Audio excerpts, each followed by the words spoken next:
বিতর্ক তৈরি হয় এমন কোনো বিষয়ে অন্তর্বর্তীকালীন সরকার হস্তক্ষেপ করবে না। দেশের জাতীয় সঙ্গীত পরিবর্তন ইস্যুতে এক প্রশ্নের জবাবে কথা জানান ধর্ম উপদেষ্টা। দুপুরে রাজশাহী বিভাগীয় ইসলামিক ফাউন্ডেশন পরিদর্শন এবং বিভিন্ন ধর্মাবলম্বী ও সুধীজনদের সঙ্গে মতবিনিময় করেন তিনি। অনুষ্ঠান শুরুর আগে সাংবাদিকদের প্রশ্নের জবাবে উপদেষ্টা ডক্টর আফম খালিদ হোসেন আরও বলেন, দুর্গাপূজার সময় মাদ্রাসার ছাত্রদের সম্পৃক্ত করতে বলা হয়েছে। জানান মাদ্রাসার শিক্ষার্থীরা মন্দির পাহারার দায়িত্বে থাকবেন।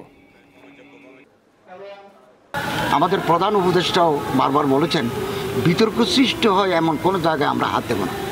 আমরা হলাম ইন্টারিম গভর্নমেন্ট, অন্তর্বর্তীকালীন সরকার। আমাদের দায়িত্ব হচ্ছে ল অ্যান্ড অর্ডার সিচুয়েশনকে রেস্টোর করা, পলিটিক্যাল স্টেবিলিটি এনশিওর করা।